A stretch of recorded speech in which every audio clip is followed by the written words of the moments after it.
The town was old, forgotten. The forest had encroached upon it, tendrils of green reaching towards the crumbling houses. The air hung heavy, thick with the scent of decay and damp earth. The townsfolk spoke in hushed tones, their eyes darting nervously towards the edge of the trees. They knew what lurked there. They whispered of the last house. The last house stood at the furthest edge of the town, almost swallowed by the woods. Its windows, like vacant eyes, stared out blindly.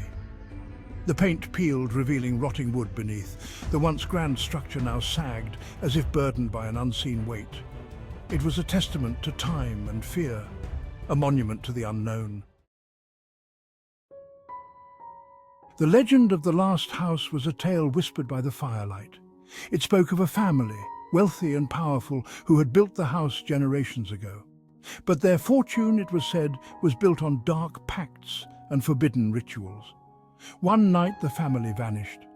Some whispered of a betrayal, others of a curse. Whatever the truth, the house remained, abandoned, silent, a brooding presence at the edge of the town. It was said that anyone who dared to spend a night within its walls would never be seen again. Some dismissed it as a mere ghost story. Others knew better. The last house held its secrets close. Aaron was not from the town. He was a traveller, drawn to forgotten places and forgotten stories. He had heard the whispers, the legends, the warnings, but he did not believe. He saw the fear in the eyes of the townsfolk, the way they avoided his gaze when he mentioned the last house. He saw their superstition for what it was, a crutch. Aaron was a man of logic, of reason. He sought truth, not tall tales.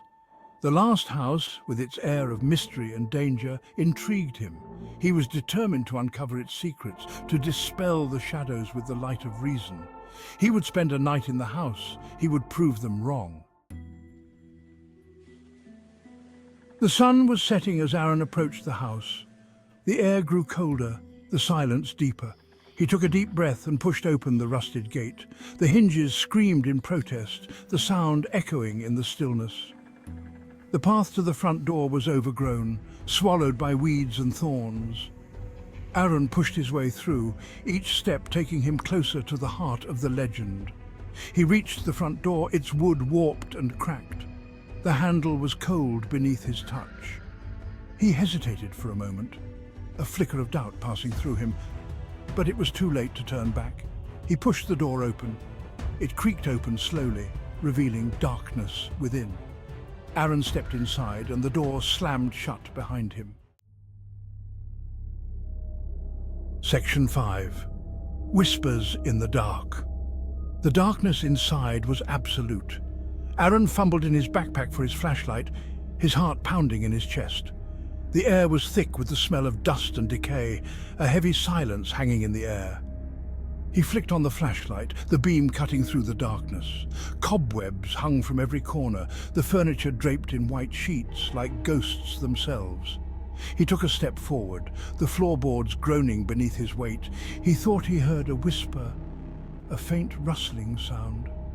He stopped, listening intently. Silence. He told himself it was just his imagination, the wind whistling through the cracks in the walls, but he couldn't shake the feeling that he was being watched, that he was not alone. Section 6. The Grand Staircase. Aaron continued his exploration, his flashlight beam dancing across the room. He found himself at the foot of a grand staircase, its dark wood gleaming faintly in the dim light. The steps were covered in a thick layer of dust, undisturbed for years. He placed his foot on the first step, the wood creaking ominously. He ascended slowly, his hand trailing along the smooth, cold banister. The whispers seemed to grow louder, the air colder. He could feel his heart pounding in his chest, his breath catching in his throat. He reached the top of the stairs and turned the corner. The hallway stretched before him, dark and forbidding. Section 7. The Apparitions.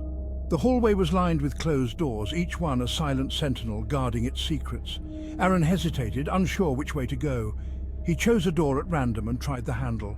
It was locked. He tried another and another, but they were all bolted shut.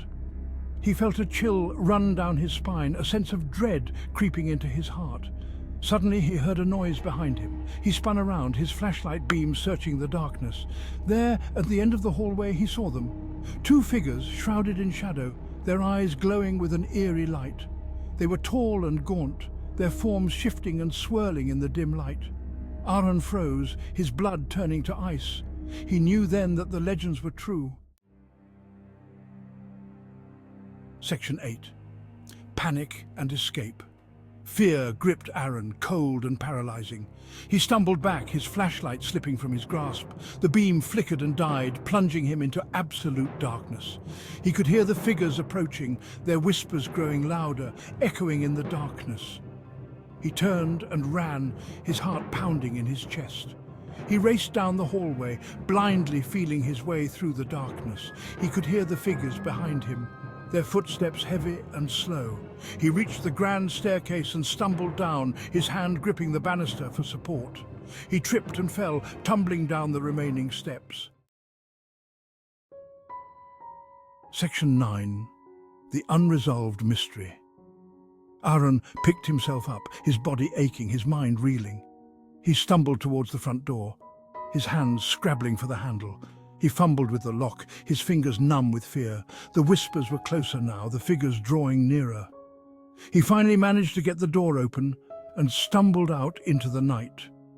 He didn't stop running until he reached the safety of the tree line.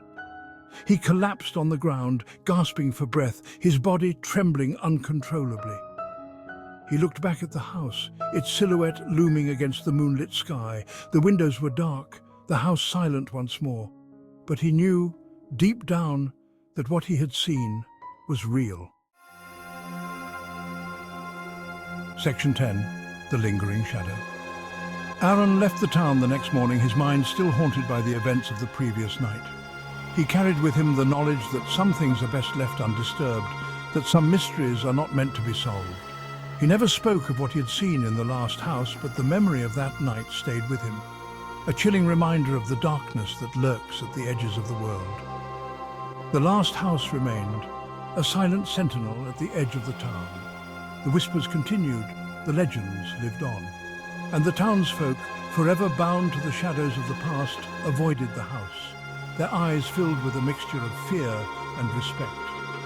The mystery of the last house remained unsolved, a haunting reminder of the unknown that lies just beyond the veil of reality.